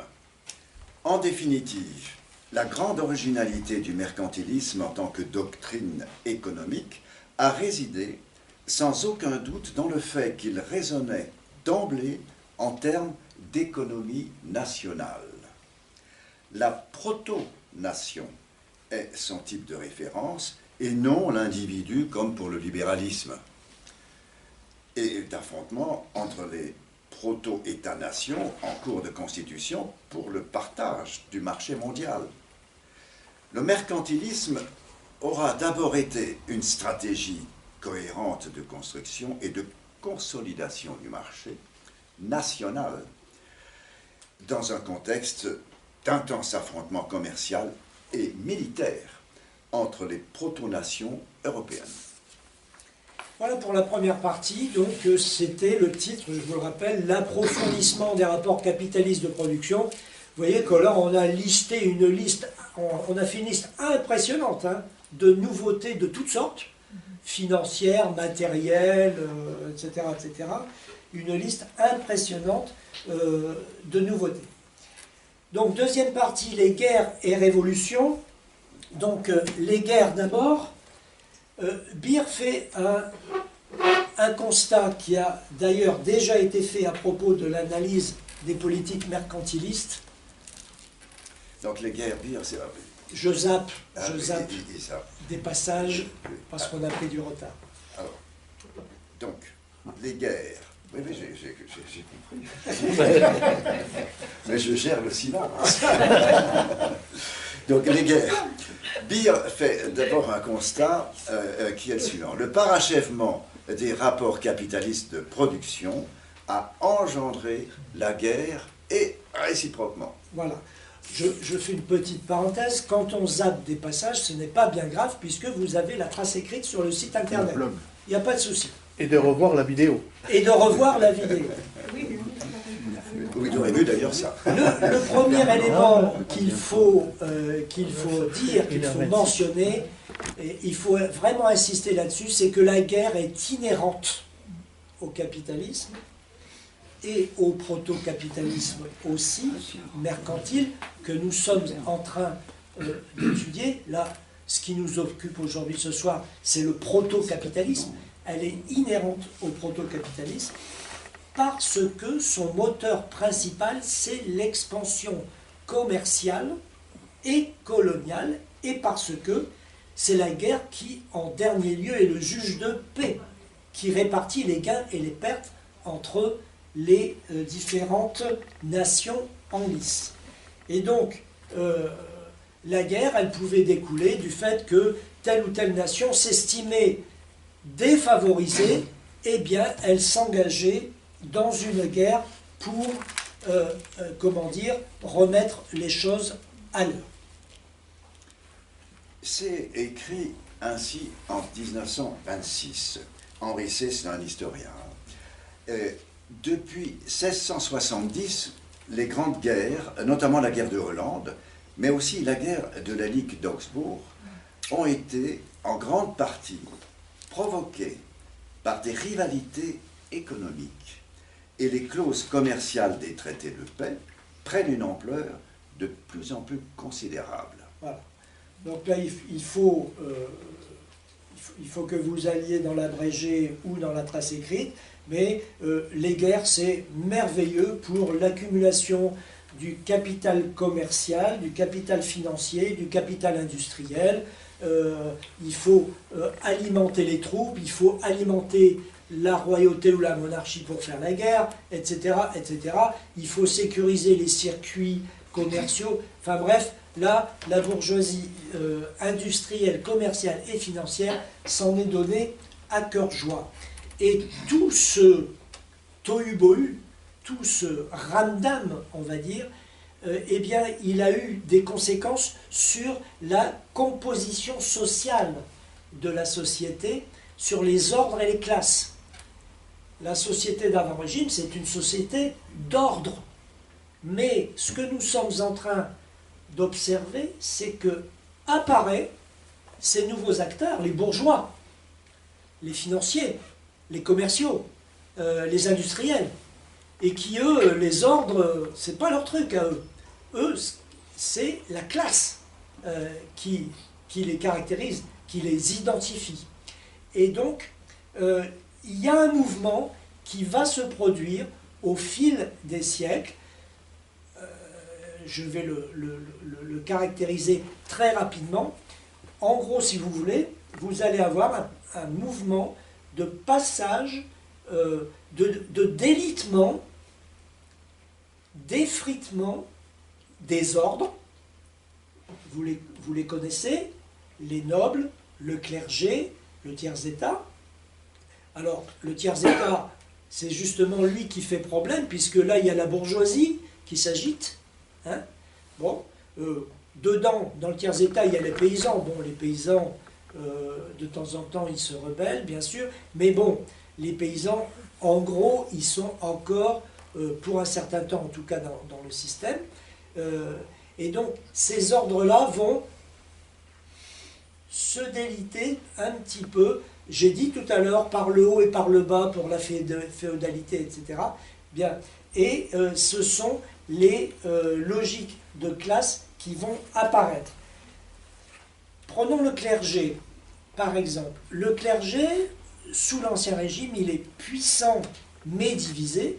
Il est puissant pourquoi? Parce qu'il est le plus gros propriétaire foncier du royaume, entre 6 et 10% des terres cultivées. Et oui. Plus les propriétés urbaines, donc ça fait beaucoup. Il émarge aux différentes redevances seigneuriales quand il exerce des droits seigneuriaux, quand ils sont également propriétaires fonciers seigneurs. Il perçoit la dîme, bien sûr. La taille et la gabelle. Et voilà. Et enfin, il touche les intérêts des emprunts qu'il consent à un peu tout le monde, et en particulier à la monarchie. Sa puissance est adossée à celle de l'État. On a appelé ça l'alliance du trône et de l'autel. Le clergé ne fait d'ailleurs pas que financer l'État, il lui fournit aussi une partie de son personnel d'ailleurs. En contrepartie de quoi l'État monarchique va se faire le bras armé de l'Église. Mais ce clergé est divisé. Il faut nettement distinguer entre le haut clergé, cardinaux, archevêques, évêques, abbés, abbesses, qui recrutent essentiellement, voire exclusivement, dans la noblesse.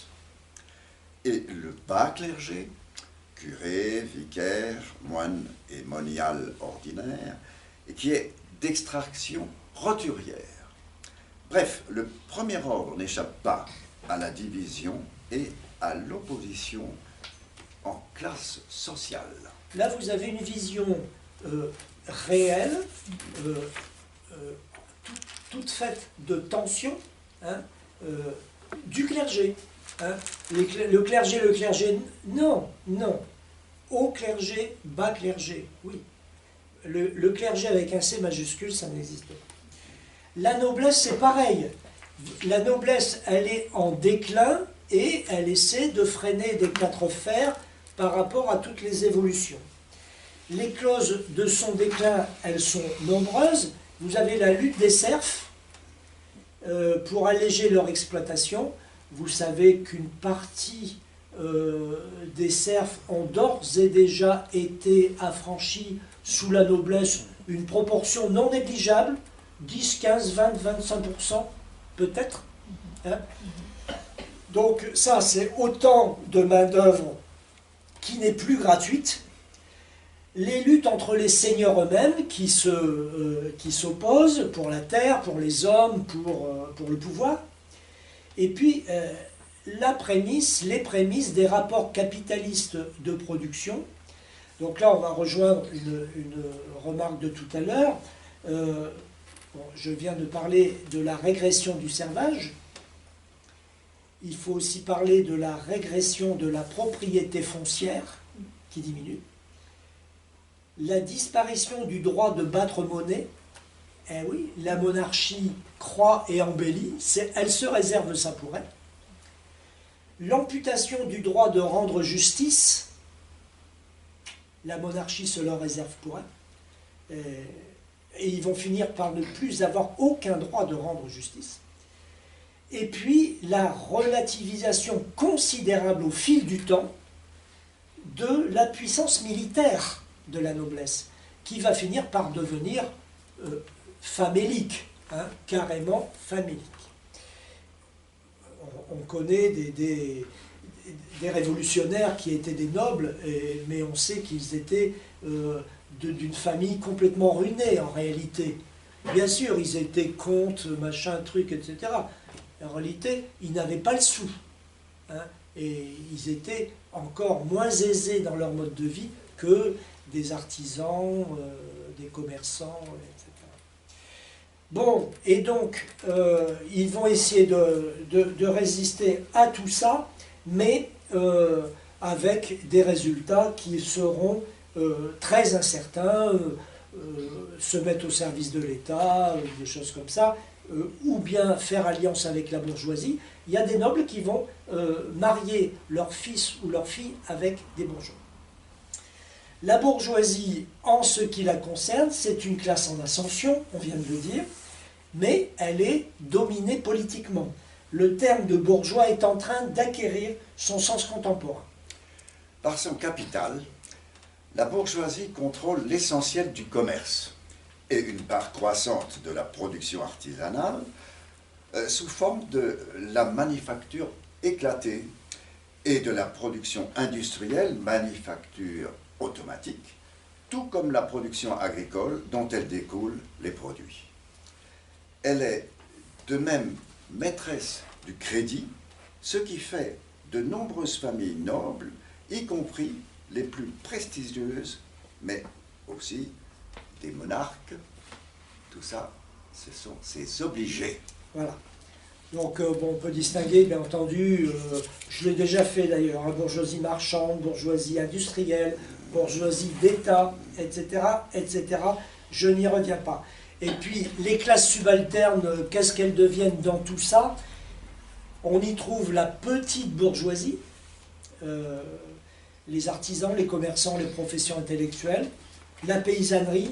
Alors, la paysannerie, c'est un patchwork très impressionnant de situations diverses et variées. Et puis, le proto-prolétariat, les contremaîtres, les ouvriers et le sous-prolétariat. Globalement, on va dire que tous ces gens-là n'ont pas la voix au chapitre. Et je passe à un autre sujet qui est la question de l'absolutisme et des révolutions bourgeoises. L'absolutisme, c'est un sujet qu'il faut évoquer. Pourquoi? Parce que c'est au cours de cette période qu'on voit le passage de la royauté à la monarchie et à l'absolutisme. Quand on dit royauté, on peut le mettre au pluriel, pas forcément un grand pluriel, mais on peut le mettre au pluriel. En France, à telle ou telle époque, il y a pu y avoir plusieurs rois. Quand on dit monarchie, par contre, c'est terminé, c'est le singulier. C'est bien la caractéristique du passage de la royauté à la monarchie, c'est que monarchie, c'est mono. Hein, mono-archie. Donc, il n'y a plus qu'un seul titulaire. Et la monarchie... C'est quelle date l'apparition de la monarchie? Alors, les dates, je vais vous les dire tout de suite. C'est 11e, 13e, 14e. Louis XI alors? Ce processus. Ces processus. Et 11e, 12e, 13e, 14e, c'est ça le processus. Et après, l'absolutisme, le sommet de l'absolutisme, c'est avant Louis XIV, mais le sommet de l'absolutisme, c'est Louis XIV. Voilà. C'est avant Louis XIV. Hein. Mais le sommet, c'est lui qui porte ça à un haut degré de perfection, avec une autre caractéristique, 17e, c'est qu'il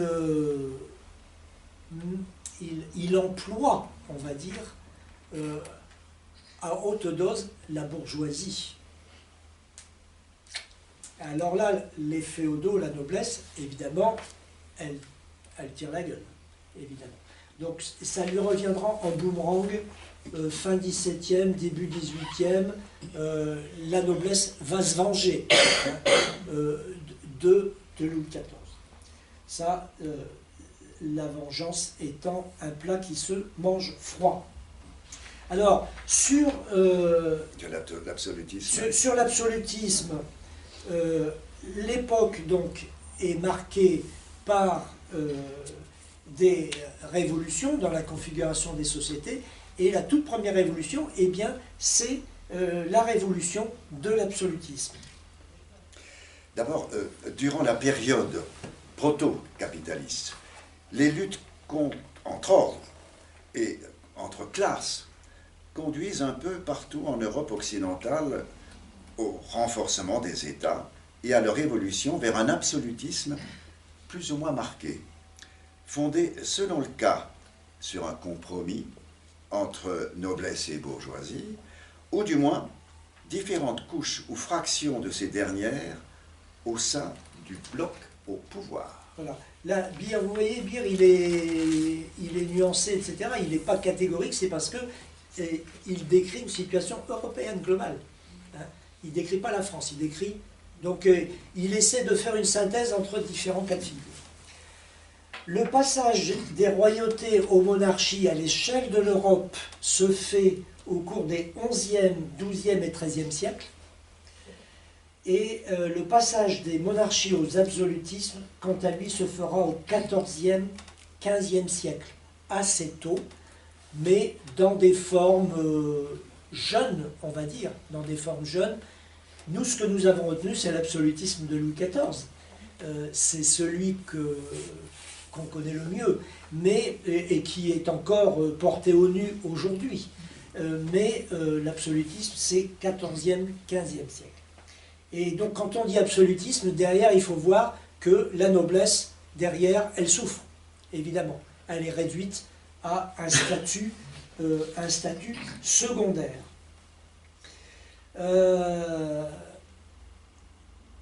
En ce qui concerne la bourgeoisie, la convergence de ses intérêts avec l'État, elle va se renforcer, elle va se manifester par les politiques mercantilistes, l'accumulation et les profits pour les bourgeois, la prospérité pour l'État via la fiscalité et l'emprunt. Assurer l'emprunt, c'est les bourgeois qui sont derrière, bien sûr, voir ce qui vient d'être dit. Et puis, par ailleurs, l'État, il va faire quelque chose pour les bourgeois, il va leur procurer des offices qu'il faut acheter, mais, et puis c'est une source de revenus pour la royauté ou pour la monarchie, mais pour les bourgeois, c'est une source de revenus aussi. Les notaires Pardon, oui, ce genre de choses. Et puis alors, il y a des tas de trucs, des tas d'offices divers et variés. C'est une forêt, carrément une forêt, cette histoire d'office. Et puis le roi décide un jour de mettre en vente telle ou telle catégorie d'offices quand il est à court d'argent. Tout ça est une grande actualité. Ah ben, bien sûr. Bon, voilà pour l'absolutisme. Maintenant, sur les révolutions bourgeoises, là aussi, Beer décrit les révolutions bourgeoises au niveau global de l'Europe, donc il ne rentre pas dans la révolution bourgeoise française en particulier, ça c'est le travail du tome 3, mais bon, au niveau de l'Europe va venir le temps des révolutions bourgeoises. Beer distingue trois aspects, trois niveaux, le plan socio-économique, le plan sociopolitique et le plan idéologique. Alors il dit, sur le plan socio-économique, la révolution idéale supposerait à minima 4 mesures au niveau de l'Europe. La réforme agraire, exproprier les producteurs, donc j'en ai déjà parlé, et donc la révolution, là on parle de révolution bourgeoise, là, on n'est pas en train de parler de quelque chose qui se fait dans le cadre de l'Ancien Régime, on est en train de parler de révolution bourgeoise. Donc là, on disait exproprier les producteurs, circuler, il n'y a rien à voir. Hein. Donc attention, là on ne rigole plus. Il faut finir le travail. Bon. Parachever la création du marché capitaliste au niveau national. Allez, pour la Révolution, quel est le grand exemple? C'est les poids et mesures. C'est les poids et mesures, le mètre étalon, Et puis alors après, il y a tout un tas de frontières qui disparaissent, hein, entre régions, entre, etc. etc. Hein, j'ai oublié moi, tout ça. Toutes les douanes qui disparaissent, l'octroi, enfin bref, je passe sur tout ça. Mais bon, le grand exemple symbolique, des mesures aussi. les poids et mesures, hein, le grand symbole, c'est les poids et mesures. Il y a, au 19e, dans la foulée de la Révolution, il y a un ministère ou un bureau des poids et mesures. Hein, donc c'est un truc fort, ça, très fort. Bon, réformer les finances publiques aussi, c'est le quatrième chose. Ça veut dire quoi? Ça veut dire abolir les privilèges fiscaux et avoir le contrôle des assemblées représentatives sur l'usage des deniers publics. Hein. Donc ça, c'est les 4 choses que Beer repère comme condition minimale pour dire qu'il y a une révolution bourgeoise, réforme agraire, expropriation des producteurs, marché capitaliste intégral et réforme des finances publiques. Sur le plan sociopolitique,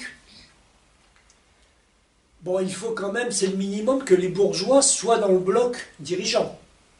Hein, la grande bourgeoisie, on s'entend. Hein, on ne parle pas des petits bourgeois, qu'ils aillent regarder ailleurs. Mais on parle de la grande bourgeoisie financière, commerciale, industrielle. Elle doit être dans une position hégémonique dans le bloc dirigeant. Mais en ce qui concerne le régime, allez, va pour la monarchie constitutionnelle, d'ailleurs c'est ce qui s'est passé chez nous, hein. Et puis la République, oui, pourquoi pas, hein. Mais la bourgeoisie, la monarchie constitutionnelle, ça nous va aussi, hein. Enfin bref, là ils sont dans une certaine incertitude, et cette incertitude, eh bien, vous allez la retrouver tout au long du 19e siècle français. Tout au long du 19e, ça va, ça vient entre monarchie constitutionnelle et république. Alors le mot république, c'est le siècle mayonnaise. Hein, ça y va, hein, ça y va, la République. Mais bon, la République, ce n'est jamais qu'en 1879. Hein. Avant, eh bien, il y a beaucoup d'autres choses. Alors là, je passe. Sur le plan idéologique, 3e plan que distingue Beer, eh bien, les choses, en fait, elles sont largement commencées, presque finies. On va voir en janvier les 2 conférences sur 1770-1790.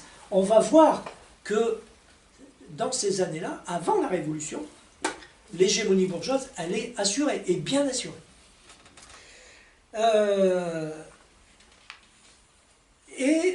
Dit Beer, ces avancées ne passent pas forcément toutes par des conflits violents.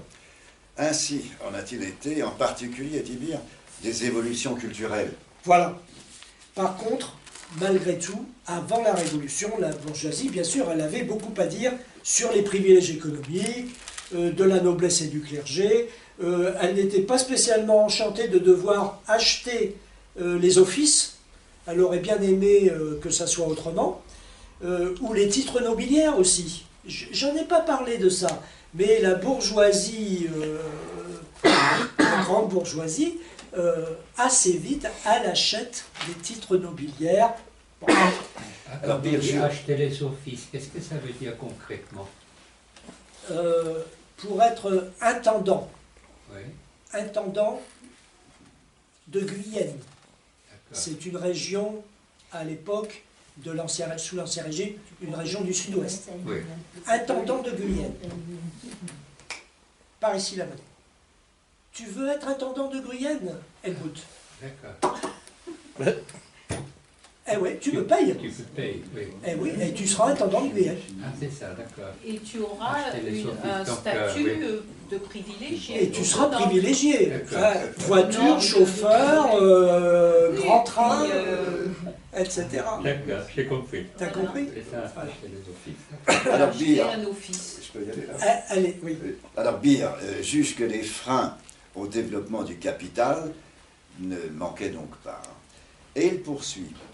Largement produit par la logique proto-capitaliste, l'État absolutiste finit aussi toujours par entraver cette dynamique, voire dresser un obstacle qu'il devient nécessaire d'abattre pour lui permettre de poursuivre sa progression et de se parachever.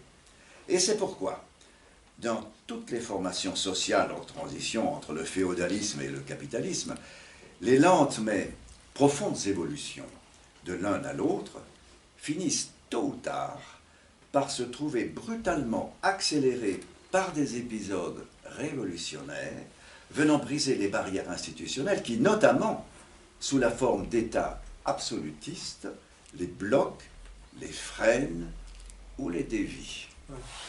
Alors, autre chose qu'il faut, que je voudrais évoquer et qu'il faut retenir également, c'est que, vous voyez, on est dans une période qui, à tous égards, est une période de transition, tout bouge, tout est incertain. Eh bien, pour la Révolution aussi, ça va être le cas, c'est-à-dire que vous prenez la noblesse et le clergé, vous prenez la bourgeoisie, eh bien, chacun de ces ordres, enfin c'est ordre et classe, hein, noblesse, clergé, ce sont des ordres, la bourgeoisie c'est une classe. Eh bien, dans tous ces ordres et classes, vous allez avoir des gens d'un côté et de l'autre de la Révolution. Faut pas croire. Hein. Au sein du clergé, ben, le bas clergé, il est du côté de la Révolution. Au sein de la noblesse, tous les pauvres ducs, machin truc, désargentés, ils vont être du côté de la Révolution. Pas forcément, hein, pas forcément. Parce que il y a aussi le mental qui peut les bloquer, et bien sûr, évidemment, l'idéologie qui peut les bloquer, bien entendu.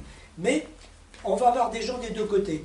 Et pour les classes subalternes aussi, pour la petite bourgeoisie, pour les paysans. Alors les paysans, c'est encore eux qui sont les plus homogènes, ils sont acquis à la Révolution. La terre, hein, c'est la terre qui les attire. Hein, c'est la Révolution dans la réglementation de la terre qui les attire. Bon, qui les attire du côté de la Révolution. Bon, mais voilà. Et le proto-prolétariat, Je ne sais pas où tu en es. là, D'accord. Justement, quant au proto-prolétariat, selon Beer, il passera inaperçu dans les révolutions bourgeoises à l'époque proto-capitaliste. donc là aussi j'ai résumé, vous voyez, pour la raison pour laquelle il faut qu'on se règle, c'est que j'ai résumé le texte.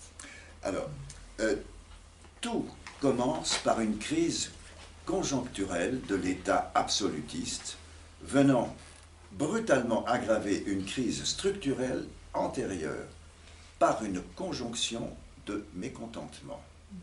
Il faut que les différents mécontentements provoqués par la crise de l'absolutisme convergent en une même revendication de contrôle du pouvoir d'État.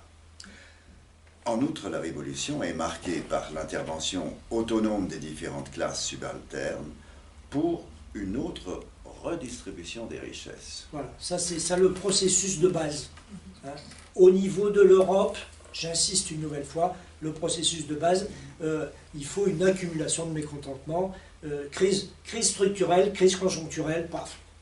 C'est ce que nous avons quand on fait... Rien n'a changé. Pardon. Rien n'a changé. Quand on fait, voilà, quand on regarde la Révolution française, voilà. Donc il conclut avec Alors, cette... pour conclure, vas-y. Il conclut avec cette question. En quoi les résolutions, ou les révolutions plutôt bourgeoises, ainsi entendues, ont-elles été bourgeoises? Bourgeoises, elles l'ont été d'une part par le fait qu'elles ont partout et toujours résulté des contradictions, conflits, tensions et déséquilibres engendrés par la montée en puissance de la bourgeoisie et le lent parachèvement des rapports capitalistes de production.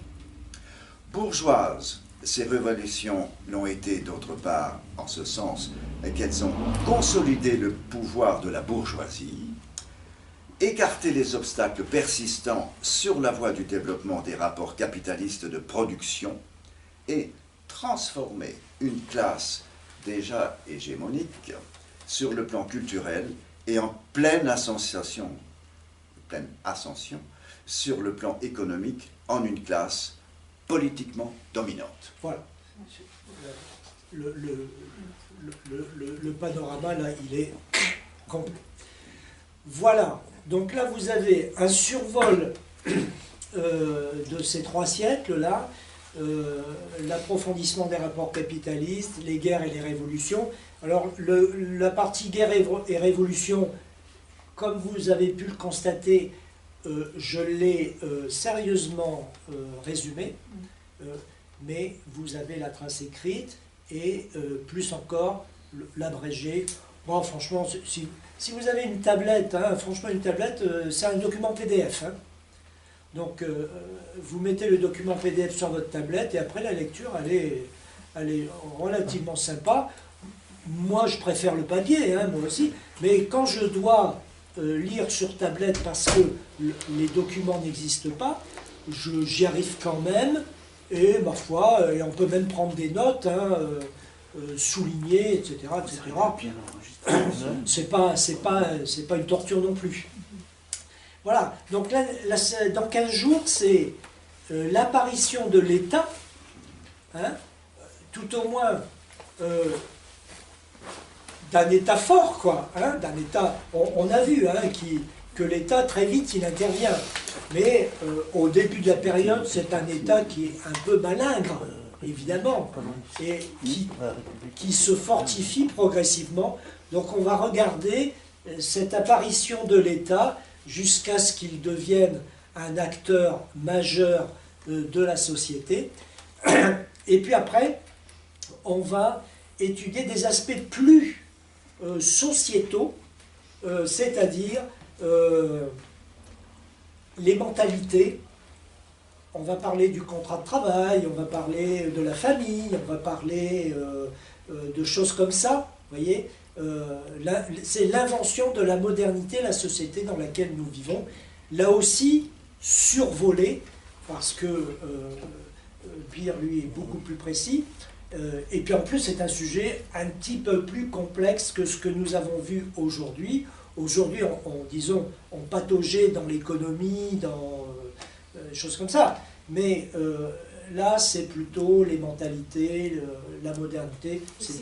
Pardon, dans quelle limite chronologique? Toujours la même chose. Ah, oui.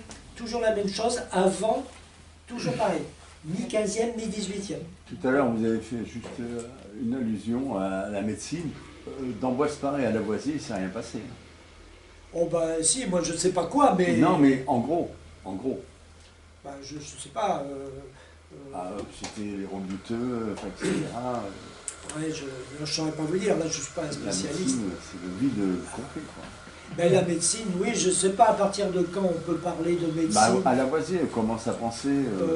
Claude Bernard. Napoléon. Claude Bernard. Ouais, bah, c'est bien après. C'est bien après.